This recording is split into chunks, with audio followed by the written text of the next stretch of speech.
Señor mío y Dios mío, creo firmemente que estás aquí, que me ves, que me oyes. Te adoro con profunda reverencia, te pido perdón de mis pecados y gracia para hacer con fruto este rato de oración. Madre mía Inmaculada, San José mi Padre y Señor, Ángel de mi guarda, intercedan por mí. El otro día me tocó ya predicar en este mes, alrededor de unos temas, y voy a continuar, no voy a predicar lo mismo, voy a continuar con el tema que traigo, que es el control de la propia vida para poder darla a los demás.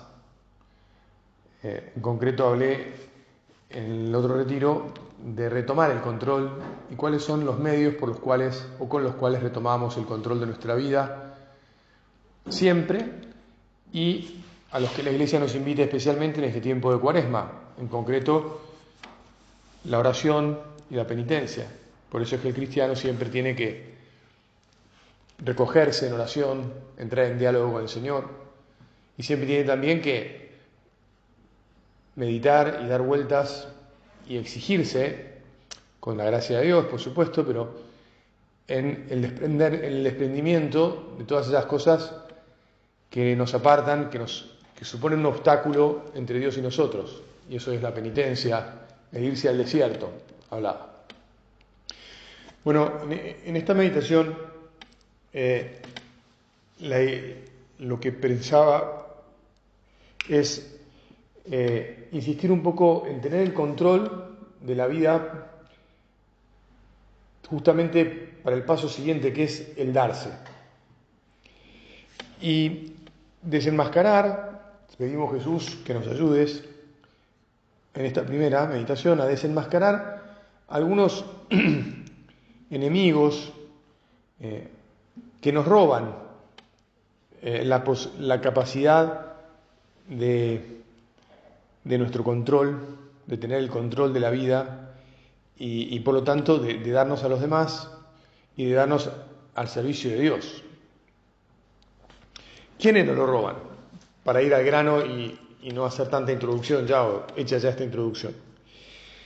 Bueno, una de las cosas que te parecerá curiosa, pero que no nos permite darnos a los demás, es un miscomprehension, una mala comprensión. Lo que pasa es que la palabra bien pronunciada, si yo la pronunciara bien en inglés, es más gráfica, ¿no? Una mala interpretación de cómo debemos vivir nuestra vida cristiana. En realidad, toda nuestra vida es cristiana. Y lo que muchas veces nos sucede es que terminamos dándole más importancia al hacer que al ser. O sea, nuestra falta de entendimiento de la cuestión es, bueno, me planteo las cosas así, ¿qué tengo que hacer? Y entonces uno se plantea, bueno, hoy me tengo que ir a trabajar, típica, o sea, tengo que trabajar. Y lo que tengo que hacer toma tal volumen en mi vida que se lleva todo mi tiempo, todas mis energías, incluso toda mi cabeza, digamos así, y me olvido de lo que soy. Y al olvidarme de lo que soy, pues entonces no puedo entregar mi ser. Alguno de ustedes podrá decir, bueno, padre, pero si estoy trabajando, estoy entregando mi trabajo para mi familia. Incluso uno podría decir, bueno, además trabajo en una institución por el bien de los demás, o algunas horas de mi tiempo de trabajo están directamente vinculadas con hacer el bien. O en mi trabajo siempre estoy empeñado en... Sí, todas esas cosas, Jesús, parecen válidas. Y yo me atrevo a desafiarte no a Jesús, te desafío a vos que me escuchás delante de Jesús, a que pienses si en realidad no tendríamos que estar mucho más enfocados en qué es lo que somos. O para poner la pregunta bien, ¿en quién es que somos? Y a partir de ahí, empezar a pensar las cosas. Y actuar después. Actuar después. Uno de los motivos por los cuales entregamos nuestra vida al hacer y nos olvidamos del ser es la comodidad. La comodidad pura y dura de preferir que sean otros los que nos digan lo que tenemos que hacer. No, padre, ¿cómo? A mí nadie me dice lo que tengo que hacer. Mira, sí. Cuando estamos dominados por el hacer, en general hay otro que nos dice eso que tenemos que hacer. A tal punto que, si vos lo pensás a fondo, a veces te desdoblás. Ahora te lo voy a explicar y te lo voy a contar con una anécdota. Pero primero, los demás. O sea, nos entregamos a la empresa, nos entregamos al jefe.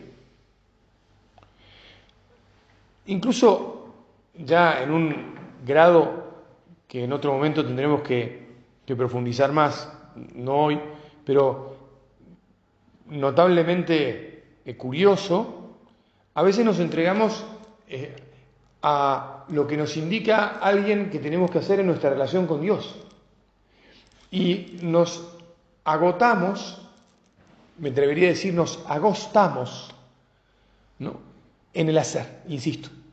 En el ir de acá para allá, detrás de supuestas obligaciones que tenemos y que tenemos que cumplir y demás. Alguno de ustedes me estará diciendo, padre, me parece que va a desbarrar hoy, porque si yo no llego, no entro a la hora que se supone que tengo que entrar a trabajar, me echan de laburo. O sea, a la primera me avisan, a la segunda me ponen una suspensión o lo que sea, y la tercera me llega el telegrama de despido. Como te das cuenta, no me refiero simplemente al hecho de que, como es natural, todos, si tenemos un trabajo, tenemos que cumplir con un horario y tenemos que sacar adelante unas funciones en ese trabajo, etc., sino a la actitud interior con la cual realizamos las cosas. Y si realmente somos dueños de nosotros mismos cuando vamos a trabajar y cuando terminamos haciendo todo lo que hacemos, o si en realidad la rueda gira de tal manera que nos hemos automatizado. Y en el automatizarnos perdemos todo el control, porque ya el que se automatiza no sabe por qué está trabajando, no sabe para quién está trabajando. Termina trabajando en última instancia, perdón que lo diga así, ¿no?, pero básicamente por el sueldo para alimentarse, que siendo algo necesario, es estudiado en filosofía de la empresa, en filosofía de la persona, en montones de libros, digamos, o sea, de gente que se ha puesto. Ese es el motivo que menos llena al hombre. No se puede vivir para sobrevivir. Es altamente insatisfactoria una vida de sobrevivencia.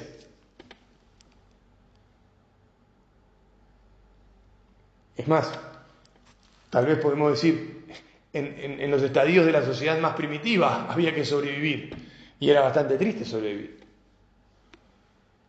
El tema es conseguir, Jesús, vivir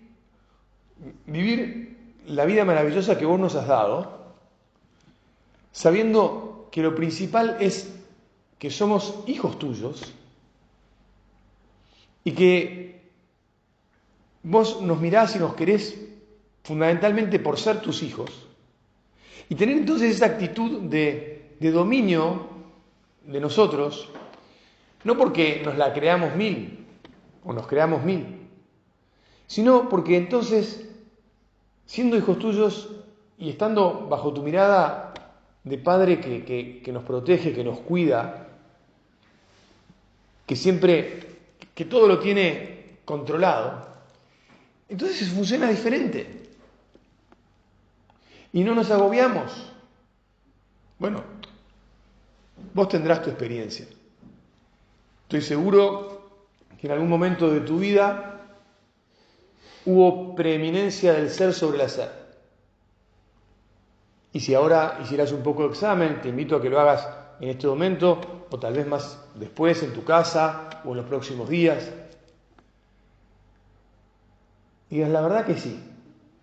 O incluso por ahí ahora mismo estás pasando por un periodo de este tipo, donde actuás en la esencia de lo que somos nosotros. Y no estás corriendo detrás de los deberes o de las estipulaciones o de los mandatos de otros, que incluso hasta podrían ser mandatos de Dios, porque podemos hasta enajenarnos siguiendo mandatos de Dios que en realidad, si no lo vivimos desde nuestro ser hijos, entonces estamos siguiendo a un ídolo, a unos mandatos que dejan de ser Dios, porque son mandatos. Yo te insisto que esto lo profundizaremos en otro día. Jesús, que nos ayudes a comprender esto, que nos demos cuenta de eso que, San José María y la Iglesia nos han enseñado tan profundamente, nuestra esencia es la esencia de los hijos. No quiero ahora hablar de la filiación divina, pero hablar de esto supone entender que lo principal es lo que no se puede perder, y lo que no se puede perder, en el caso del ser humano, es que es hijo de Dios. Tampoco se puede perder nunca vamos a dejar de ser hijos de nuestros padres. Y por lo tanto, el primero de los mandamientos referido al prójimo es honrar a los padres.